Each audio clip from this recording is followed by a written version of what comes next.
Damai sejahtera Allah yang melampaui akal pikir manusia kiranya dicurahkan dalam hati dan pikiran kita sebagai anak-anak Tuhan dalam Kristus Yesus Tuhan. Haleluya. Amin. Amin. Shalom. Shalom.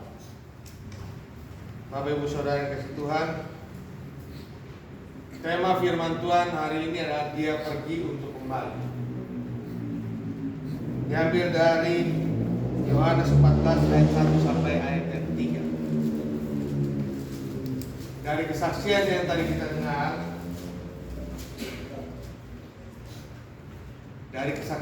dengar, manusia itu meninggal, pergi, monding, tidak kembali. Kalau manusia pulang, gak balik lagi. Hanya Tuhan Yesus yang bisa berkata, dan yang akan terjadi adalah Dia pergi untuk kembali. Mari kita baca firman Tuhan, Yohanes 14 ayat 1 sampai 3. Yohanes 14 ayat 1 sampai 3 akan dibacakan. Ayat yang pertama oleh kaum Adam, yang kedua oleh kaum Hawa, yang ketiga adalah kaum transgender kalau ada. Oh, nggak ada. Nanti kita akan bacakan bersama-sama. Yohanes 14 ayat 1, demikian firman Tuhan kaum Adam. 2, ya. Janganlah gelisah hatimu, percayalah kepada Allah, percayalah juga kepadaku. Di rumah Bapakku banyak tempat tinggal. Jika tidak demikian, tentu aku mengatakannya kepadamu, sebab akan pergi ke situ untuk menyediakan tempat bagimu. Bersama-sama. Dan apabila aku telah pergi ke situ dan telah menyediakan tempat bagimu, aku akan datang kembali dan membawa kamu ke tempatku, supaya di tempat di mana aku berada, kamu pun berada. Kita baca sekali lagi yang ayat yang ketiga, 2, 3 ya. Dan apabila aku telah pergi ke situ dan telah menyediakan tempat bagimu, aku akan datang kembali dan membawa kamu ke tempatku, supaya di tempat di mana aku berada, kamu pun berada. Amin. Amin. Banyak orang tua yang sudah tua pergi, betul-betul pergi. Ini kita bicara betul-betul pergi, artinya berpulang ke pangkuan Bapa dan tidak kembali. Banyak orang tua juga yang muda, orang tua muda pergi meninggalkan anaknya,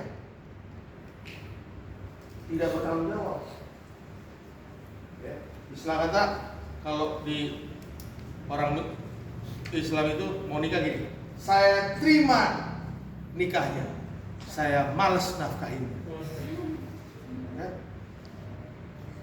Dia berani nikah doang, tapi nggak berani bertanggung jawab untuk. Bahkan banyak orang-orang tua yang muda ya, yang berani berbuat tapi tidak berani bertanggung jawab. Artinya apa? Mengaborsi. Tapi hanya Tuhan Yesus yang mengajarkan kita bahwa sisi Allah itu bertanggung jawab. Allah pergi dan Allah kembali.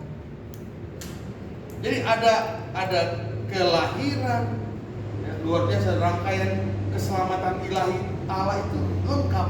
Dalam bahasa Jermannya Heiselgeschichte, karya ilahi keselamatan Allah itu lengkap. Dari mulai dia lahir, ya, dia mati, dia bangkit, dia naik. Kalau dia naik, gak dia datang, nggak lengkap. Baik. Kalau dia mati, dia nggak bangkit, nggak lengkap. Ya.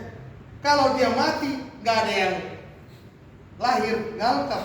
Bayangkan dari lahir, mati, bangkit, naik, pergi ke rumah Bapa, menyediakan tempat, balik, menjemput kamu, menjemput saya, menjemput semua orang.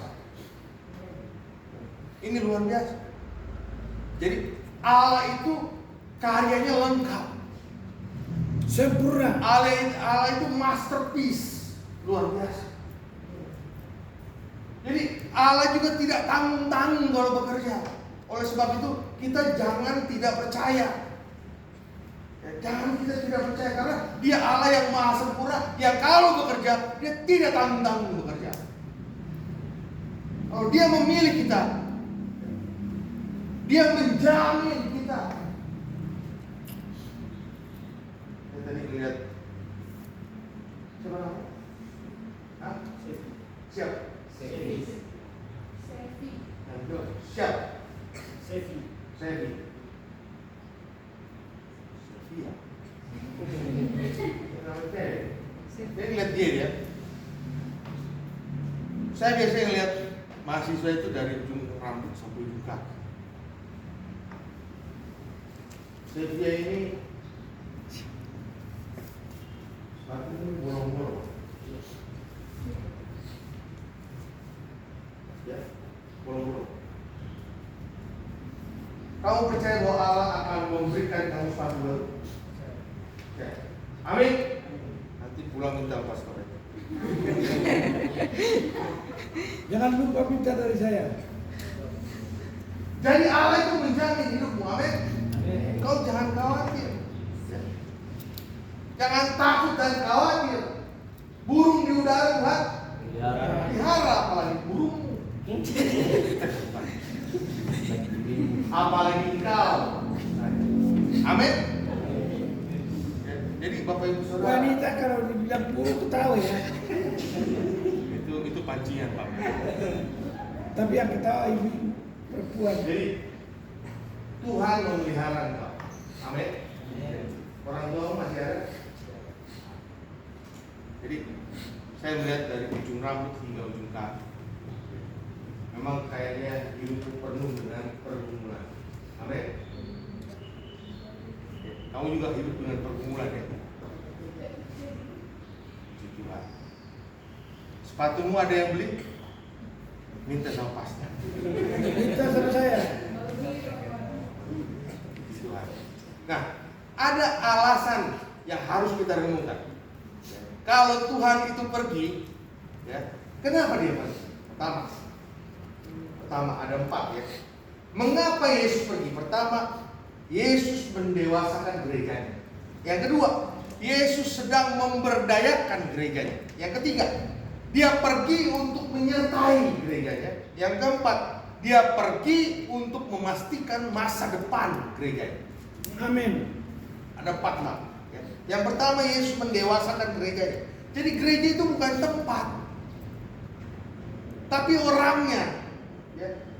Kita adalah tubuhnya, kita adalah tangannya, kita adalah kakinya, kita adalah kehadirannya, kita adalah perhatiannya, kita adalah belas kasihannya. Ya.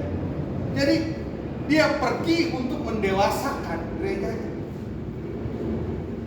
Jadi kalau saya ingat ya, kalau orang tua dengan anak waktu saya kecil ya, kalau orang tua saya pergi itu kayak saya nangis-nangis, kehilangan kan.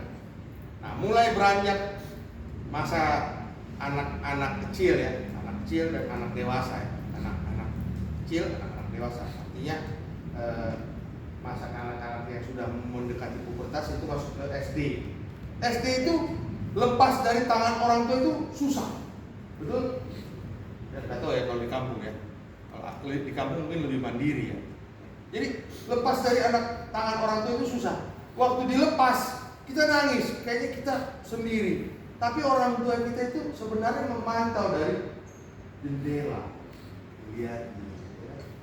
Demikian juga dengan Tuhan. Tuhan pergi, Dia bukan meninggalkan kita begitu saja, tapi sedang mendewasakan kita. Ya. Supaya kita bertumbuh bersama dengan Roh Kudus. Saya ulang, bertumbuh bersama dengan Roh Kudus ya. Supaya kita yang pertama adalah menyembah dalam roh dan kebenaran. Coba baca Yohanes 4 ayat 23 sampai 24. Itu yang dikehendaki oleh Allah, agar kita bukan menyembah Dia hanya di dalam baitnya, tapi dimanapun kita berada, kita adalah baitnya yang menyembah dalam roh dan kebenaran. Jadi waktu engkau kuliah, waktu engkau sedang berjalan ke PGC, kemanapun engkau pergi, engkau menyembah dalam roh dan kebenaran. Baca Yohanes 4 ayat 23-24. 2-3 ya. Tetapi saatnya akan datang dan sudah tiba sekarang bahwa penyembah-penyembah benar akan menyembah Bapa dalam roh dan kebenaran. Sebab Bapa menghendaki penyembah-penyembah demikian. Allah itu roh, dan barang siapa menyembah Dia harus menyembahnya dalam roh dan kebenaran. Jadi Yesus mendewasakan kita agar kita itu hidup ya, bersama dengan Dia dalam roh dan kebenaran, menyembah dalam roh dan kebenaran. Ini bicara hidup dalam roh. Amin. Hidup dalam roh, kemanapun kita pergi, kita mengaplikasikan firman dalam roh dan kebenaran. Ya. Jadi kalau kita bicara menyembah, bahasa pertama kali menyembah itu, worship itu ada waktu waktu Abraham. Ya. Waktu Abraham mempersembahkan Ishak. Ya, itu di dalam, kita baca Kejadian 22 ayat 5 coba. Itu dalam arti kata menyembah itu dalam bahasa sembahyang. Itu berbicara apa sebenarnya menyembah itu? Ketaatan ternyata. Ya kalau kita menyembah, kita menyembah puji-pujian penyembahan itu puji-pujian penyembahan kalau cuma nangis begitu tapi tidak taat, percuma. Ya kalau kita menyembah Tuhan itu kita harus taat dalam kehendak Tuhan. Itu penyembahan yang benar. Banyak sekarang gereja-gereja karismatik menyembah, enak sekali menyembah Tuhan. Habis itu nangis, tapi tidak hidup dalam ketaatan firman. Hancur di dalam kehidupan. Apakah itu menyembah? Coba kita baca Kejadian 22 ayat 5. 2-3 ya. Kata Abraham kepada kedua bujangnya itu, tinggallah kamu di sini dengan keledai ini. Aku beserta anak ini akan pergi ke sana. Kami akan sembahyang. Sesudah itu kami kembali kepadamu. Ya. Dia itu akan pergi sembahyang. Dalam konteks dia membawa anaknya kemana? Untuk Persembahkan. ke bukit Tuhan untuk persembahkan. Jadi kata menyembah itu sebenarnya masuk dalam makna apa? Taat, melakukan firman. Ya, senada dengan apa yang dikatakan Tuhan Yesus dalam Yohanes 4 ayat 23 atau 24. Allah menghendaki penyembah-penyembah menyembah dalam roh dan dalam roh artinya dan kebenaran apa? Dalam roh, menyembah dalam roh. Dimanapun engkau berada, fisik ini tidak menghalangi engkau menyembah Tuhan karena engkau masuk dalam ketaatan. Amin. Amin. Sekali ulangi, dimanapun kita berada, fisik ini tidak menghalangi kita menyembah Tuhan, ya, karena kita hidup dalam ketaatan. Tapi bayangkan, engkau tidak bisa menyembah Tuhan kalau hidupmu tidak dalam ketaatan. Tangan Tuhan tidak kurang panjang, pendengarannya tidak kurang tajam. Yang memisahkan engkau dengan Allahmu ialah dosamu. Engkau tidak bisa menyembah Tuhan di saat engkau tidak dalam ketaatan. Sama seperti handphone tidak dapat sinyal, engkau tidak bisa menyembah.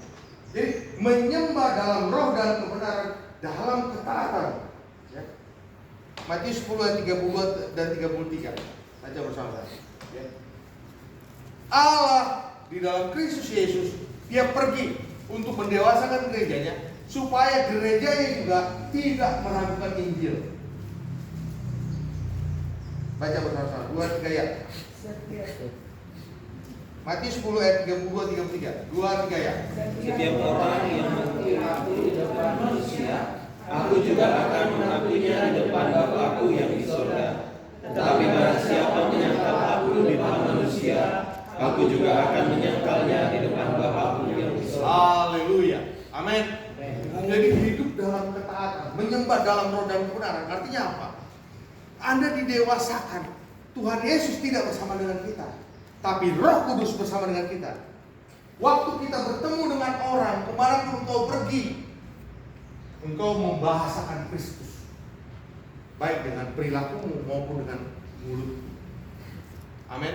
Amin. Dengan engkau membahasakan Kristus, engkau tidak Engkau mengakui dia. Amin. Engkau mengakui dia. Bukan membahasakannya dengan hanya kalung salib atau dengan stola gereja Santo Sasi. Jadi sangat penting Bapak Pastor Enos untuk pergi pelayanan ke rumah sakit. Saya ulangi, sangat penting pelayanan rumah sakit. Tolong diprogram kapan itu harus pergi, supaya evangelis ini maupun yang bukan evangelis ini mulai melayani Tuhan, mendoakan orang sakit itu, mulai memikirkan orang lain, mengaplikasikan menyebar roh dan kebenaran. Itu terjadi saat engkau mulai mendoakan orang lain. Lihat nanti apa yang terjadi. Berkat-berkat Tuhan, penyertaan Tuhan, pengalaman dengan Tuhan banyak akan terbuka begitu. Kau di sini hanya belajar, tapi aplikasikannya tidak pernah terjadi. Itu sampai hampir sama dengan pipa yang mampet, hampir sama dengan bejana yang penuh, ya penuh, tapi nggak ada pengeluarannya, nggak ada keluarnya, nggak ada pipa keluarnya, nggak ada pipa buangnya. Buat apa dia meluap? Sia-sia. Bejana nih, anggap aja toren, ya. Toren. Kau matikan, semua terkunci, pipa keluarga, dan dia terisi terus meluap, sia-sia. Demikian itu terjadi kalau hidup kita tidak menjadi berkat bagi banyak orang. Maka Tuhan ingin mendewasakan kita. Supaya apa yang kedua? Supaya dia memberdayakan gerejanya. Memberdayakan itu mengupayakan gerejanya berkembang. Bapak, ibu dan saya itu Tuhan mau berkembang. Makna kata dinamis, Roh Kudus, dunamos artinya Roh Kudus itu gimana? Dunamos, berkembang. Ya, coba baca Yohanes 3 ayat 23. Yohanes 3 ayat 23. Tuhan mau kita berkembang. Itu ada di dalam perumpamaan tentang penabur, Yohanes 3 ayat 23. 2-3 ya. Akan tetapi kepada Roh bagus juga dari air dekat sawit, sebab di situ banyak air dan orang-orang datang ke situ untuk dibaptis. Salah kayak saya. Yohanes berapa ya? Ayat 23. Yang ditaburkan di tanah yang baik ialah orang yang mendengar firman itu dan mengerti, dan karena itu ia berbuah. Ada yang 100 kali lipat, ada yang 60 kali lipat, dan ada yang 30 kali lipat. Berbicara mengenai penabur, coba cari. Itu saya salah ketik. Matius 3 ayat 23. Matius 13 ayat 23. Matius 13 ayat 23. Yang ditaburkan di tanah yang baik, Matius 13 ayat 23. Demikian firman Tuhan. 2-3 ya. Yang ditaburkan di tanah yang baik ialah orang yang mendengar firman itu dan mengerti, dan karena itu ia berbuah. Ada yang 100 kali lipat, ada yang 60 kali lipat, ada yang 30 kali lipat. Itu yang Tuhan mau. Amin. Amin. Yang Tuhan mau adalah kita berbuah sampai berlipat-lipat, 100 kali lipat. Iya. Jadi kalau kita tidak berbuah, ini perlu kita koreksi, kita tidak berbuah, dia pergi untuk mendewasakan kita. Yang kedua, dia pergi untuk memberdayakan kita supaya kita berlipat-lipat. Berbuah. Berbuah dalam arti apa? Kehidupan kita berbuah. Buah roh kita, kasih, sukacita, damai sejahtera, itu berlipat-lipat. Oke? Berlipat-lipat apanya lagi? Kita membawa jiwa, berlipat-lipat. Kita melayani Tuhan, berlipat-lipat.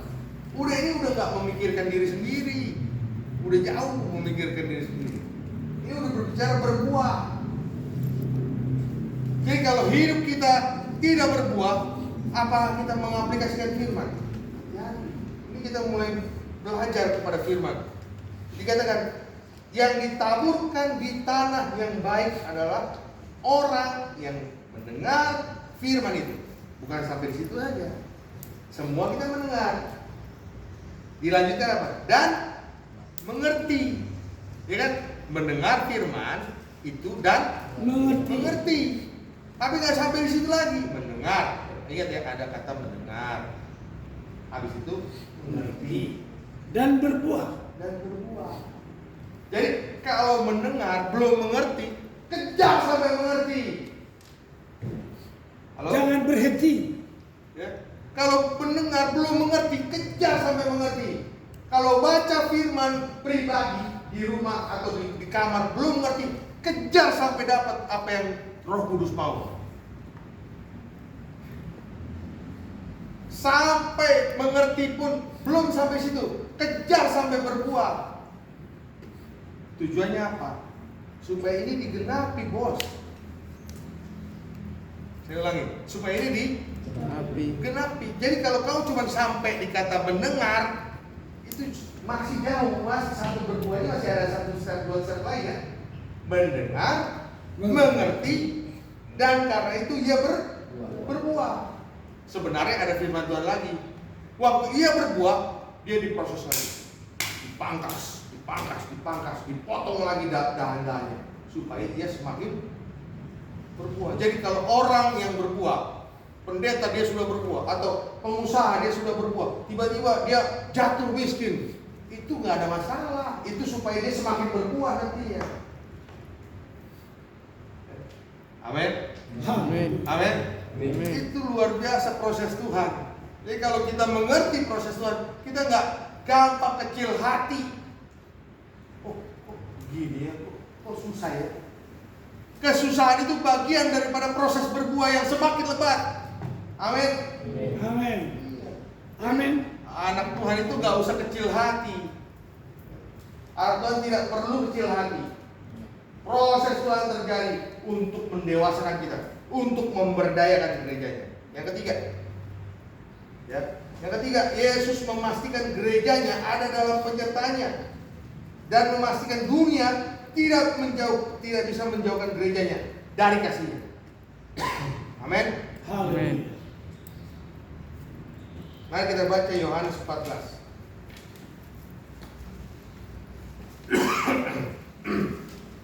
Yohanes 14.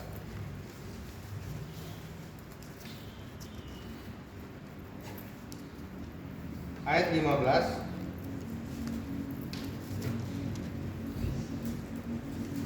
16 dan 17. Jadi firman Tuhan yang ketiga adalah untuk menyertai gerejanya. Yesus memastikan gerejanya ada dalam penyertaannya. Demikian firman Tuhan. Bersama-sama 2-3 ya. Jikalau kamu mengasihi aku, kamu akan menuruti segala perintahku. Aku akan meminta kepada Bapa, dan Ia akan memberikan kepadamu seorang penolong yang lain, supaya Ia menyertai kamu selama-lamanya, yaitu Roh kebenaran. Dunia tidak dapat menerima, sebab Ia tidak melihat Dia dan tidak mengenal Dia. Tapi kamu mengenal Dia, sebab Ia menyertai kamu dan akan diam dalam. Wah, ya, luar biasa Bapak Ibu Saudara. Jadi ini firman Tuhan ini luar biasa. Kenapa? Bicara pertama adalah kasih kepada Tuhan. Jikalau kamu mengasihi aku, kamu menuruti segala perintah. Jadi segala perintahnya bukan setengah-setengah. Amin. Ya. Segala perintahnya nggak setengah-setengah. Kalau kita mengasihi aku, kalau kita mengasihi Tuhan, ya, kita menuruti segala perintahnya. Tuhan tahu sebenarnya waktu kita menuruti segala perintah Tuhan itu nggak gampang. Saya ulang, menuruti segala firman Tuhan itu nggak gampang. Terkadang dunia berusaha membelokkan kita untuk apa? Keinginannya. Untuk mengikuti keinginan dunia. Tapi Tuhan baik. Dia memberikan kepada kita apa? Penolong yang lain. Dikatakan di sini, penolong yang lain. Ya. Kok disebut penolong yang lain? Penolong yang utama dia pergi, ya. Tapi dia bilang apa? Tenang. Aku minta agar ada penolong yang lain, yaitu Roh Kudus. yang menyertai. Dunia tidak mengenal Roh Kudus. Bahkan dikatakan di sini apa? Dunia tidak dapat menerima Roh Kudus. Luar biasa ya? Dunia tidak dapat menerima Roh Kudus. Karena apa? Bertolak belakang. Dunia berusaha hidup dalam kecemaran dunia, keinginan dunia.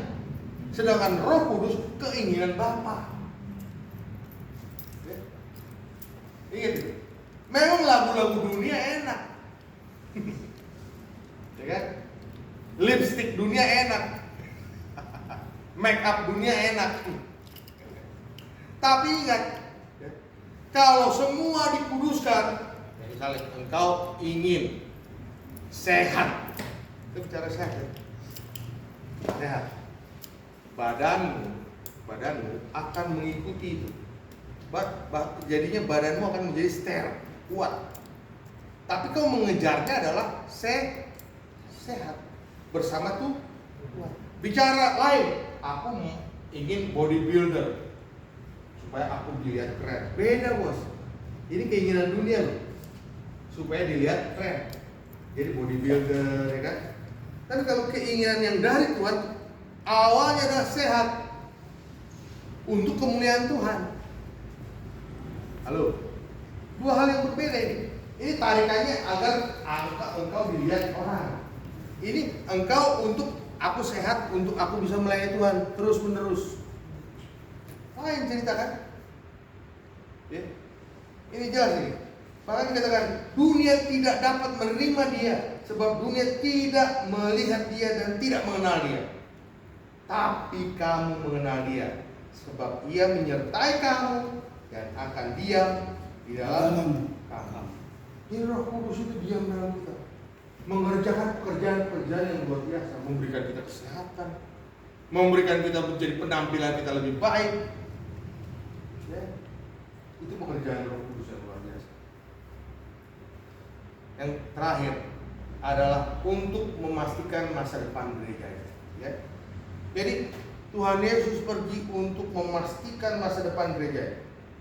Kunci masa depan kekristenan kita adalah bahwa Yesus yang berkata, di rumah Bapakku banyak hal. Jadi tidak usah kita khawatir, ya. Kalau rumah kita di bumi ini sementara. Amin. Ya. Di rumah Bapa banyak tempat tinggal. Ya. Yesus akan datang kembali setelah menyediakan tempat bagi kita. Jangan datang kembali. Itu janjinya. Dia akan datang kembali setelah pekerjaan menyediakan tempat itu selesai, dia akan datang. Jadi kalau orang gampang ini, Tuhan Yesus belum datang. Gampang logika berpikir gini, pekerjaan menyediakan tempat belum selesai. Kenapa belum selesai? Berarti banyak orang yang akan pergi ke sana. Saya ulangi, ya. Waktu udah mau selesai nih, ada lagi. Ya. Tadinya 100 yang udah selesai, ada datang lagi. Ada yang bertobat baru lagi. Ada datang lagi. Belum selesai menyediakan tempat bagi orang percaya. Terus progresif. Ternyata banyak orang akan mengikut Tuhan. Akan banyak orang masuk ke surga. Kita jangan sampai ketinggalan. Ya. Amin. Ini tempat bagi kita ini ada di surga. Tempat kita bukan di bumi. Ya. Supaya di tempat di mana Yesus berada, di situ gerejanya berada. Jelas. Di tempat di mana Yesus berada, di situ gerejanya berada. Jadi gereja Tuhan itu sebenarnya bukan di bumi, tapi di surga. Ya. Amin.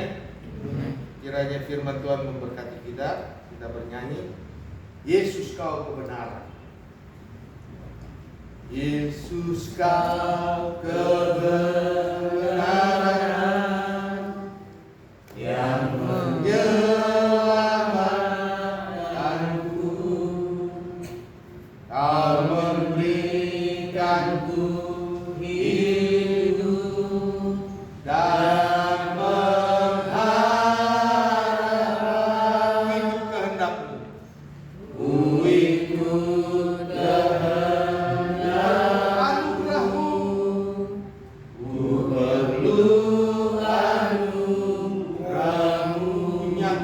janji-janji-Mu. Ku nyatakan janji-Mu kepadamu.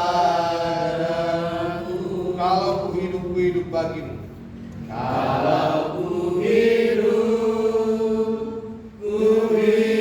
bagimu, hatiku tetap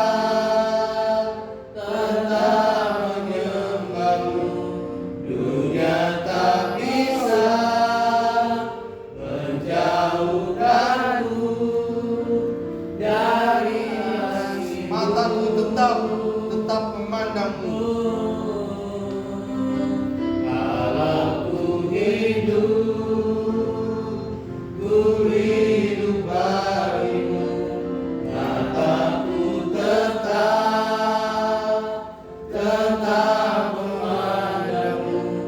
Dunia tak bisa menjauhkanku dari kasih-Mu. Kita berdoa.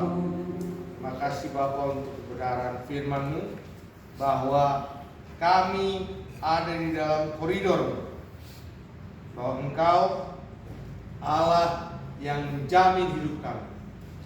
Meskipun kami hidup dalam dunia tak bisa menjauhkan kami dari kasih. Kau Allah yang sedang mendewasakan kami, Kau sedang memberdayakan kami agar firman-Mu terus bekerja, supaya kami boleh berbuah berlipat kali ganda. Terima kasih Bapa, kami percaya bahwa Kau menjamin kehidupan kami, gereja-Mu. Kau sedang menyediakan tempat bagi kami dan Kau akan menjemput kami. Terpujilah Kau Tuhan Yesus Kristus, Gembala Agung dan pemimpin iman kami, Raja dan Juru Selamat kami. Kami berdoa di dalam nama-Mu. Haleluya. Amin. Amin.